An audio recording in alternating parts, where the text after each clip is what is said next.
ఈరోజు మనం ఒక పోయం చెప్పుకుందాం. అది 2వ తరగతి పోయం, సెకండ్ క్లాస్ పోయం చెప్పుకుందాం. అయితే అది అందరికీ తెలుసు, కానీ పాటించరు అందరూ. అంటే దాన్ని ఫాలో అవ్వరు చాలామంది, కానీ పోయమ్స్ మాత్రం అందరికీ తెలుసు.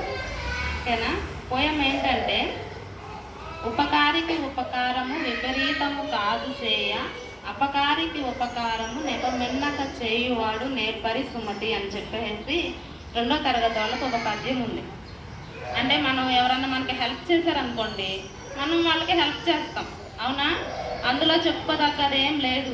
వాడు మనకి హెల్ప్ చేశాడు, మనం వాడికి హెల్ప్ చేస్తాం, అంతేనా? కానీ అపకారికి, మనకు ఎవరన్నా అపాయం చేసిన వాళ్ళకు కూడా మనము హెల్ప్ చేయాలన్నమాట. అదే గొప్ప విషయం. అర్థమవుతుందా? వీడు నాకు అపాయం చేశాడు, నేను వీడికి ఇంతకంటే పెద్ద అపాయం చేయాలని మాత్రం ఆలోచించకూడదు ఎవరు. అర్థమైందా? నువ్వు నాకు అపాయం చేసావు, అయినా నేను నీకు హెల్ప్ చేస్తున్నానని కూడా తెప్పడవకూడదు. అర్థమవుతుందా? అపకారికి ఉపకారము నెపమెన్నక చేయువాడు. నువ్వు నాకు అపకారం చేసావు, అయినా చూడు నేను నీకు ఎంత హెల్ప్ చేస్తున్నానని కూడా అనకుండా హెల్ప్ చేసేవాడే మంచి నేర్పరి, గొప్పవాడు. అర్థమవుతుందా?